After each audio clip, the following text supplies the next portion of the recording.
Claire, please don't ruin your birthday over this. How long? Claire, it's more complicated than you think. Good, because I already found the payments. On my 35th birthday, I watched my husband kiss my younger sister in a parking garage. By sunrise, I had discovered nearly $40,000 in suspicious company spending linked to both of them. They thought the worst thing I had seen was the affair. They were wrong. Hello everyone. My name is Claire Morgan. I live in Ohio, and for most of my adult life, I believed being calm was the same thing as being strong. I believed good families protected one another, good marriages survived hard conversations, and smart people did not make life-changing decisions while they were angry. Then my 35th birthday taught me that calm can be powerful, but only when you use it to see clearly. That night, my family had reserved a private room at Lark and Pine, an upscale restaurant downtown. Gold balloons floated above the table. A chocolate cake waited near the window. Around 20 people had come, including my parents, relatives, a few close friends, and several employees from Morgan Events Group, the company my grandmother had built before I was born. My husband, Ethan, had spent the first hour acting like the perfect spouse. He held my chair. He ordered my favorite wine. He told everyone how lucky he was to have married me. And my younger sister, Madison, sat 2 seats away, smiling at every word about an hour into dinner. Ethan leaned down and whispered that he and Madison needed to step out for a few minutes. "We're arranging one more surprise," he said. I laughed and told him not to make it too dramatic. If you are listening to this story right now, tell me where you are listening from. What country or city are you in? Please leave it in the comments below, because I always wonder how far a story like mine can travel. I waited maybe 15 minutes. Then 20. My mother asked where Ethan had gone, and I said he was probably checking on the surprise. I tried to sound amused, but something bothered me. Madison had taken her purse. Ethan had taken his car keys. I told myself I was being ridiculous. Still, I left the room, took the elevator down, and walked toward the parking garage. The garage was almost empty. I heard voices before I saw them. Then I turned the corner on level 3. Ethan was standing beside his black SUV. Madison was in front of him, and they were kissing, not a confused kiss, not a drunken mistake. Not one of those situations people later describe with careful words like a moment of weakness. They looked comfortable, familiar. Ethan had one hand around her waist. Madison's fingers were resting against the back of his neck. For several seconds, neither of them noticed me. I remember the strange details more clearly than I remember my own breathing. A concrete pillar painted with a yellow number 3. A leaking pipe near the ceiling. The sound of a car alarm somewhere on another level. Then Madison opened her eyes. She saw me, her face changed, but not in the way I expected. She did not jump away in horror. She did not cover her mouth. She did not say she was sorry. She simply stepped back and stared at me like I had walked into a conversation I was not supposed to hear. "Claire," she said softly, "please don't destroy your own birthday." That sentence hurt almost as much as the kiss. It was so calculated. In her mind, the problem was not what she and Ethan had done. The problem was what I might do about it. Ethan finally turned around. His face went white. "Claire," I can explain. I looked at him. I waited. His mouth opened again. Nothing came out. That told me everything I needed to know in that moment. I did not scream. I did not slap anyone. I did not threaten them. I turned around, walked back to the elevator, pressed the button, and watched the metal doors close on both of them. My hands were shaking so badly I had to hold them together. When the elevator doors opened upstairs, I could hear everyone laughing in the private dining room. My mother noticed me immediately. "Is everything okay?" I smiled. "Everything is perfect." I sat down. I cut my birthday cake. I thanked everyone for coming. I posed for pictures beneath the gold balloons. In every photograph from that night, there is an empty space beside me where Ethan should have been. 10 minutes later, my phone buzzed. A message from Ethan. "Madison isn't feeling well. I'm taking her home." I stared at it for a long time. Then I sent back a heart emoji. That little heart became the first move in a game Ethan did not know we were playing. When the last guest left, I went looking for Sonia Patel, the restaurant manager. I knew her slightly because Morgan Events Group had hosted several corporate dinners at Lark and Pine. "Sonia, do the parking garage cameras cover level 3? Her expression became serious. "What happened?" "I need to see footage from around 9:20 tonight." She studied my face but did not push me for details. She led me through a service hallway into a small security office. A few minutes later, there it was. The camera angle was wide but clear enough. Ethan's SUV, Madison. The kiss, 43 seconds. That was all it took to erase 12 years of trust. I watched the clip once. Then again, I felt sick, but I forced myself to keep looking. Sonia was about to close the recording when she paused. Wait, what? She pointed at the corner of the screen. I think I have seen that SUV parked there before. She searched older footage. That was the moment my heartbreak became an investigation. We found another night from 3 weeks earlier. Ethan's SUV entered at 8:11 p.m. Madison got out of the passenger side. They stayed in that quiet corner for almost an hour. Then we found another date, same SUV, same level, same two people. I sat down. So this had not started on my birthday. My birthday had simply been the night they got careless. I can preserve all of these recordings, Sonia said, but I cannot release copies without a written request. I sent the request from my phone before I left the office. By midnight, I was home. The house was dark. Ethan was already in bed, sleeping peacefully in the shirt I had bought for him 2 months earlier. I stood in the doorway and watched him breathe. A part of me wanted to wake him and demand every answer at once. But another part of me had become very quiet. That quiet part asked one question. If he can lie this easily about my sister, what else has he lied about? I walked to the dresser. His company credit card was sitting beside his wallet. I photographed the front and back. Then I went downstairs, opened my laptop, and logged into the accounting system for Morgan Events Group. Most people in my family thought of me as the quiet one. Madison liked clients, parties, vendor lunches, and social media. Ethan was polished, charismatic, and great in meetings. I preferred contracts, budgets, compliance, and spreadsheets. Because I did not chase attention, people often assumed I did not have power. They forgot one important detail. My grandmother's trust gave me 52% of Morgan Events Group. I was the majority owner. Ethan was our chief operating officer. Madison managed vendor relations, and both of them had expense reports waiting for my approval. I began with Ethan's card, dinner charges, hotel deposits, weekend restaurant bills, a spy invoice, private car service. Several charges were labeled client entertainment. I checked the dates. One of the hotel charges matched a weekend Ethan told me he was attending an operations conference in Indianapolis. I searched the conference records. He had never registered. Then I checked Madison's vendor calendar. She had marked that same weekend as off-site vendor development. I opened another charge, a hotel outside Cincinnati. Same pattern. Another restaurant, another weekend. By 4 a.m, I had a spreadsheet. By 5, I had supporting receipts. By 6, I had identified the $38,600 in expenses that did not make sense. I leaned back and stared at the total. Suddenly, the affair was not the only betrayal in the room. At 7 a.m, I called my parents. I need you both to meet me for breakfast. Now. My father asked if someone was hurt. I'll explain when you get there. We met at a diner 15 minutes from the office. My mother arrived first. Dad came a few minutes later. Both looked worried. I did not waste time. I placed my tablet between their coffee cups. Then I pressed play. The parking garage footage filled the screen. My mother covered her mouth. My father did not move. When the video ended, he played it again. Then he looked at me. What are you going to do? I slid my spreadsheet across the table. First, I'm going to find out whether they only betrayed me or whether they stole from all of us. My mother stared at the number. $38,000 so far. Dad was still reading when the diner door opened. I saw his face change before I turned around. Ethan walked in. Madison was beside him. Both were smiling. That told me they had planned their entrance. They believed we were there for a family conversation.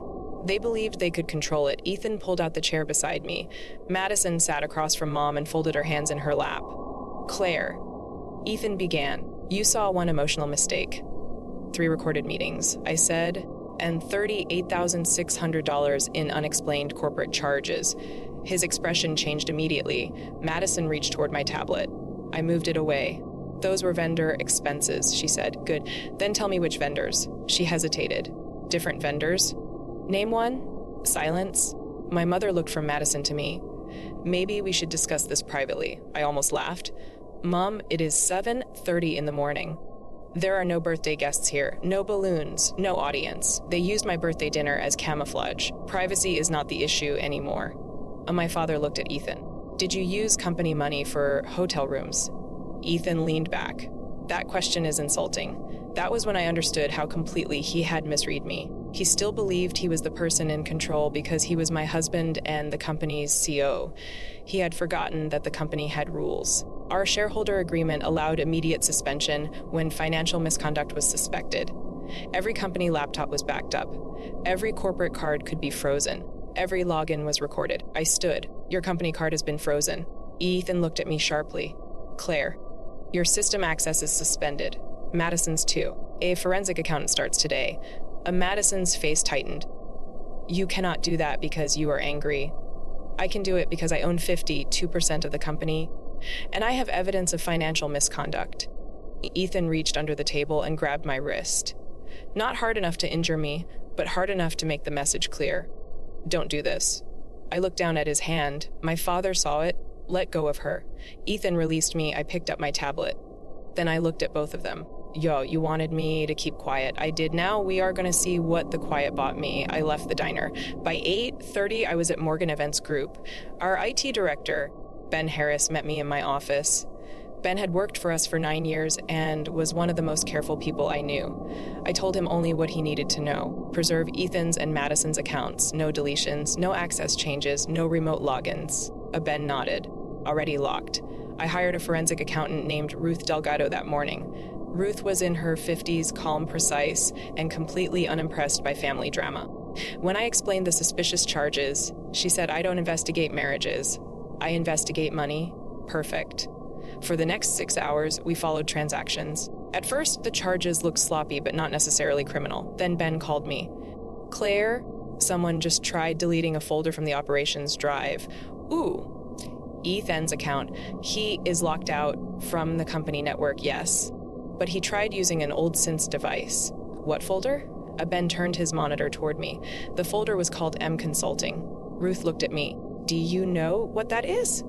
Ben restored the deleted files. Inside were invoices, dozens of them. Most were for event consulting, venue research, vendor sourcing, and strategic partnerships. The invoices looked professional. The company logo was clean. The payment details were consistent. But I had never heard of M Consulting. Ruth checked the Ohio Business Registry. The company had been created 8 months earlier. Its mailing address was a rented mailbox. Its registered contact led to a private filing service. But the bank records were more useful. Payments from Morgan Events Group had gone into an account tied to M Consulting. From there, money had moved into 2 separate personal accounts. One connection led toward Ethan, the other led toward Madison. I felt the room go cold. How much? I asked. Ruth did not answer immediately. We need to finish tracing it. At 9:17 that night, the building alarm sent Ben a notification. Someone had entered using an old physical key. Security footage showed Madison walking through the loading entrance. She went straight to the vendor department. She left 12 minutes later carrying 2 archive boxes. Ben called me. What do you want me to do? Do not confront her. Preserve the footage. Document the time. I'm calling our attorney. By the next morning, Madison's late night visit had become another piece of evidence. She later claimed she was collecting personal items. The cameras showed her taking company receipt boxes, and because our document retention system scanned major vendor receipts, removing the paper did not remove the digital copies. That mistake helped Ruth. The amount grew. 47,000, 59,000, 71,000. Then Ruth found the approvals. Several reimbursement requests had been submitted with a digital copy of my signature. I stared at the screen. I never approved this. I know, Ruth said. How? The approval logs show your account token, but not your device. I felt my stomach twist. Someone had copied my signature and attached it to documents I had never seen. This was no longer about hiding dinners and hotel rooms. It was a system, a deliberate one. That afternoon, Ethan called me 21 times. I answered none of them. He left voicemails. The first was apologetic. The second was frustrated. The third accused me of destroying our marriage over a complicated emotional situation. By the 7th message, he was talking about lawyers. By the 10th, he was saying I had no proof. Madison sent our parents a long text saying I was using the company to punish her because I had always been jealous of her. I almost admired the confidence. Almost. Instead of responding, I hired a family law attorney. On her advice, I transferred half of the legitimate joint funds into a protected account, changed the passwords on my personal financial records, documented every shared asset. and filed for legal separation. I also changed the locks on my home after Ethan moved into a hotel. He sent me a message that night. You are overreacting. I did not reply. Ruth's final preliminary total arrived the next morning. $87,430. That number included fake vendor deposits, unauthorized reimbursements, hotel charges, restaurant bills, and private travel paid through company accounts. But there was one more mystery. Why? An affair explained the hotel rooms. It did not explain the fake consulting company. At first, I assumed they were simply stealing to fund their relationship. Then Ruth found a spreadsheet hidden inside M Consulting's records. It was labeled Phase 2. The document listed projected monthly transfers, cash reserves, vendor relationships, and the names of several Morgan Events group clients. At the bottom was a note. Launched target January. January was 4 months away. I read it twice. Then I understood. They were not only taking money, they were preparing to leave, and they planned to take clients with them. Madison had access to vendors. Ethan had access to operations. Together, they were building a competing company using our money and our relationships. The affair had not simply crossed into business. The business scheme may have been part of the relationship from the beginning. That realization hurt differently. For years, Ethan had told me Morgan Events Group was our shared future. He had encouraged me to trust him with operations because he said I carried too much responsibility. Madison had told me I needed to loosen up and let other people handle the social side. While I was protecting the company, they had been learning how to take pieces of it. By Thursday morning, our corporate attorney had enough to call an emergency board meeting. The board was small. My parents owned the remaining shares. That meant the three of us had voting power. I arrived early. The glass conference room overlooked downtown. I had sat in that room for budget meetings, contract negotiations, and holiday planning sessions. That morning, every seat had a sealed evidence binder. Madison arrived first. She wore cream silk and pearls. She looked as if she had dressed for a television interview. My mother looked at her and then looked away. Ethan arrived last. Navy suit. Perfect tie. No wedding ring. He sat beside his attorney. Before the meeting began, he leaned toward me. You're going to lose your husband and your family today. I picked up the remote. No, Ethan. Today I'm finding out which members of my family I still have. The wall display turned on. The first image was the parking garage footage. Madison's face changed. Ethan stared straight ahead. I moved to the next slide. Hotel invoices, restaurant charges, corporate card statements. The next slide showed transfers to EMF Consulting. Then the company registration, then the bank links, then the late-night security footage of Madison removing receipt boxes, then the deleted folder, then the forged approvals. I spoke for 11 minutes without raising my voice. Ethan interrupted twice. Madison started crying before I reached the signature evidence. Finally, I displayed one approval containing my digital signature. Madison leaned forward. Claire told me I could sign things for her? No. You did. During the spring rush.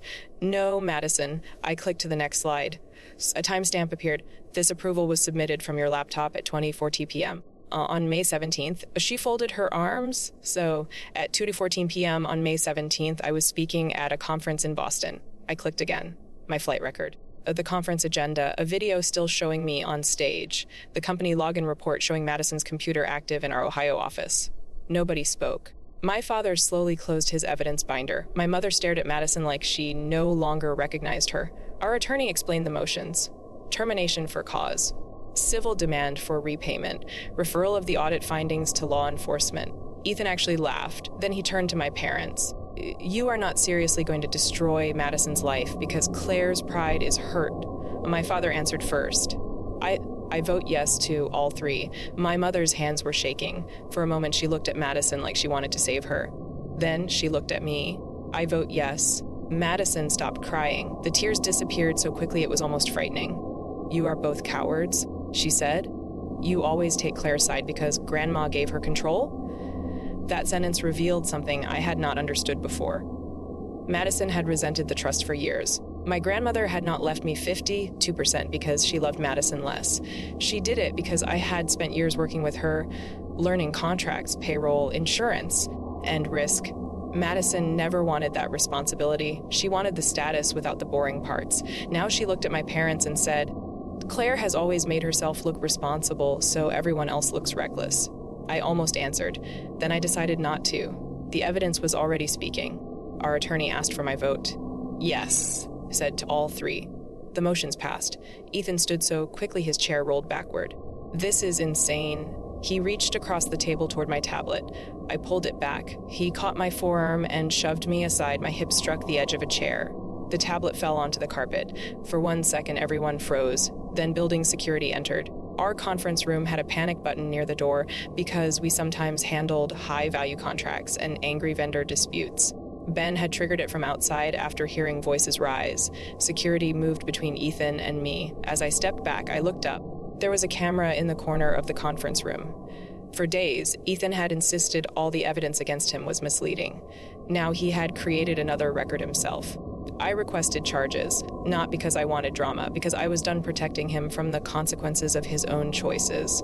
The corporate audit was sent to the district attorney that afternoon. The next few weeks were not satisfying in the way people imagine revenge.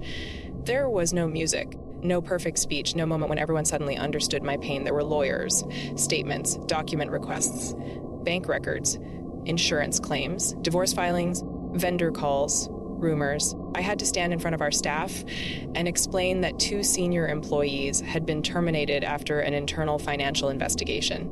I did not mention the affair. That was personal. The money was not. Some employees cried, others looked angry. A few told me they had noticed odd things but had assumed Ethan and Madison had authority. That taught me another hard lesson. People often see warning signs. They just do not know whether they are allowed to question them. So I changed company policy. No executive could approve an expense connected to a vendor they personally managed. Large reimbursements required 2 approvals. Company cards received automatic weekend alerts. Vendor ownership records were reviewed annually. I turned the worst week of my life into a better control system. Meanwhile, Ethan tried a different strategy. He became sorry. He sent flowers to my office. I returned them. He sent a handwritten letter. I gave it to my lawyer without opening it. Then he sent an email. He said he had been confused. He said Madison understood pressures I never understood. He said our marriage had become too focused on work. He said he still loved me. The email ended with 1 sentence. "If you stop this legal process, we can fix what we broke." I read that line 3 times. As if I had participated in breaking it, I replied with 4 words, "Speak to my attorney. Madison called our mother every day." At first, Mom answered. Then the calls became arguments. Madison said the company should forgive the money because it all stayed in the family. My mother told me that sentence over the phone. I was silent for a moment. Then I said, "No, Mom. It left the company, and she planned to build a competitor." Mom started crying. "I don't know how I missed this. You wanted to believe the best. So did you?" She was right. That was one of the hardest parts. I was angry at Ethan. I was angry at Madison. But I was also embarrassed that I had trusted them so completely. My therapist later told me trust is not foolish just because someone abuses it. I understood the idea, but it took time before I felt it. The criminal case moved slowly. The divorce moved faster. During discovery, Ethan tried to argue that some of the company expenses were ordinary marital spending. The documentation destroyed that argument. The fake vendor company was not a marital expense. Forged approvals were not a marital expense. A secret plan to launch a competitor was not a marital expense. And the hotel bills became especially difficult for him after investigators matched them to dates when he had told me he was working. My attorney asked me whether I wanted the house. I looked around the kitchen where Ethan and I had eaten breakfast for years. The living room where we decorated Christmas trees. The bedroom where he had slept peacefully after kissing my sister. No, you are entitled to fight for it. I know. I don't want to fight for memories. So we negotiated the house into the property settlement. I kept my retirement accounts, my inherited company interest, and the assets clearly protected by the trust. Ethan kept some property after restitution obligations were calculated. I did not try to leave him with nothing. I wanted legal fairness, not chaos. That difference mattered to me. The day our divorce became final, I sat in my car outside the courthouse for 20 minutes. I expected to feel triumphant. Instead, I felt tired. 12 years of marriage ended in a document that took less than 5 minutes to sign. There was no dramatic goodbye. Ethan looked older. He asked if I hated him. I thought about it before answering. No. He looked surprised. "I just don't trust you. And I don't want a life with someone I cannot trust." He nodded. For the first time since my birthday, he did not argue. The criminal consequences came later. Ethan eventually accepted a plea agreement involving unauthorized computer access and the incident in the conference room. He received probation. was required to participate in restitution and had restrictions placed on contact with me. Madison pleaded guilty to falsifying business records and received probation, community service, and joint responsibility for repayment. She also lost her job at Morgan Events Group. Her professional network changed quickly. Vendors who once answered her calls immediately became careful. Some relationships never recovered. For months, she blamed me. Then one afternoon, almost 9 months after my birthday, she asked to meet. My first reaction was no. Then my therapist asked one question. Are you considering the meeting because you want closure or because you feel responsible for her comfort? That helped. I agreed to one meeting in a public place with boundaries. We met at a coffee shop. Madison looked different. No silk, no pearls, no perfect makeup. She sat across from me and stared at her hands. I know sorry isn't enough. No, it isn't. She swallowed. I hated that Grandma trusted you more. She trusted me with the company because I worked with her. I know that now. You knew it then? Madison looked up.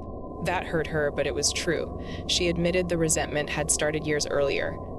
Ethan had complained to her that I was too controlling at work. Madison had complained to him that I was treated like the responsible one in the family. At first, they bonded over criticizing me. Then the messages became personal, then secret, then physical. Consulting came later. Ethan told her they could build something of their own. He told her I would never notice small transfers because I was too busy. That sentence almost made me laugh. The thing they mocked me for being careful was the thing that eventually exposed them. Madison wiped her eyes. I thought if we left, Mom and Dad would eventually forgive us. What about me? She did not answer. That silence was the most honest thing she gave me. I stood to leave. Claire, will you ever forgive me? I looked at my sister. I may forgive what happened enough that it stops controlling my life, but forgiveness is not the same as access. You do not get the old relationship back just because you regret losing it. She cried quietly. I left. For a long time, my parents struggled with that boundary. They wanted Thanksgiving to feel normal. They wanted birthdays to feel normal. They wanted both daughters in the same room. I understood, but normal had been built on pretending. I was finished pretending. The next Thanksgiving, Madison did not attend. My mother was sad. I was sad too. That surprised me. You can miss someone and still know they are not safe for you. Both things can be true. Over the next year, Morgan Events Group recovered the missing money through restitution, insurance, and the sale of M Consulting's remaining assets. We did more than recover financially. We rebuilt trust inside the company. I promoted Ben, our IT director, because his backup systems preserved the evidence that saved us. I gave Ruth's firm a long-term audit contract. I created a confidential reporting system so employees could raise concerns without fearing retaliation. And I stopped being invisible. For years, I had let Ethan handle public leadership because he enjoyed it. After he left, clients expected the company to wobble. Instead, I started attending the meetings myself. At first, I hated speaking in front of large groups. Then I realized I did not need to sound like Ethan. I did not need charm. I needed clarity. I knew our contracts. I knew our numbers. I knew our people. Within 6 months, we signed 2 of the largest clients in our history. One of those clients later told me something I still remember. We stayed because when everything went wrong, you told us the truth. That mattered more than any revenge. I also moved. I bought a bright townhouse with tall windows, a small patio, and no memories attached to it. The first night, I ate takeout on the floor because my dining table had not arrived. I expected loneliness. Instead, I felt quiet. A different kind of quiet from the night of my birthday, not the quiet of shock. The quiet of peace. I slept 8 hours. A year passed. Then my 36th birthday arrived. My mother asked what I wanted to do. For a week, I avoided answering. Part of me wanted to ignore the day completely. Then I thought about Lark and Pine. I thought about the gold balloons, the empty chair, the parking garage, Sonia, the camera footage, and I decided I did not want Ethan and Madison to own that place in my memory. So I made a reservation, a small one, no 20-person party, no performance, just my parents, 2 close friends, Ben and Ruth. When I walked into Lark and Pine, Sonia recognized me. She smiled. "Happy birthday, Claire." "Thank you." At the end of dinner, she brought out a small chocolate cake. There were no gold balloons, no husband missing from the photographs, no sister whispering that I should stay quiet, just people I trusted. Before I blew out the candle, my mother touched my hand. "I'm proud of you." A year earlier, I might have needed to hear that. That night, I was grateful for it, but I did not need it in the same way. I had become proud of myself, not because I destroyed anyone, not because two people faced legal consequences, not because I won a divorce. I was proud because when the truth arrived, I finally stopped protecting people from it. I closed my eyes and made one wish. Never again would I confuse silence with strength. Never again would I preserve someone else's comfort by surrendering my own power. And never again would I assume that love requires me to ignore what I can clearly see. That is the part of the story I want people to remember. The betrayal was painful. The money was frightening. The legal fight was exhausting. But the most important change happened inside me. For years I had believed peace meant keeping everyone calm. I thought being a good wife meant giving Ethan the benefit of every doubt. I thought being a good sister meant overlooking Madison's jealousy. I thought being a good daughter meant protecting my parents from conflict. But peace built on denial is not peace, it is delay. The truth waits. The bill arrives later. And sometimes it arrives on your birthday. So here is the summary of my story. On my 35th birthday, I discovered my husband and my younger sister were having an affair. Instead of confronting them in front of everyone, I stayed calm and preserved evidence. That evidence led me to suspicious corporate expenses, which led to a forensic audit, which exposed a fake consulting company, forged approvals, hidden transfers, and a plan to use our family business to build a competing company. I suspended them, called an emergency board meeting, and let the evidence decide what happened next. Both lost their jobs, faced legal consequences, and became responsible for paying back the money. I ended my marriage, rebuilt the company, created stronger protections, and rebuilt my own life with boundaries I should have created years earlier. And what did I learn from all of this? I learned that calm is useful when it helps you think, but silence becomes dangerous when it protects the person hurting you. I learned that trust should be generous, but accountability should be real. I learned that family titles do not give anyone unlimited access to your life. I learned that forgiveness does not require reconciliation. I learned that revenge is not always about making someone suffer. Sometimes the strongest revenge is simply refusing to let their choices destroy your future. And most of all, I learned that the moment you stop begging people to value you is often the moment you finally remember your own value. On my 35th birthday, I thought I had lost my marriage, my sister, and the family I believed. I knew what I actually lost was an illusion. And losing that illusion made room for something better. A life built on truth, a company built on accountability, relationships built on earned trust, and a version of me who no longer needed to stay small so other people could feel comfortable. Thank you for watching and listening to my story. If this story meant something to you, please like it and leave a comment below. And tell me what you learned from it, because sometimes the most powerful part of a story is not what happened to one person, but what another person decides to do after hearing it. I used to think the worst birthday gift I ever received was seeing my husband kiss my sister. I was wrong. The real gift was finally seeing both of them clearly. And once I saw the truth, I never closed my eyes again.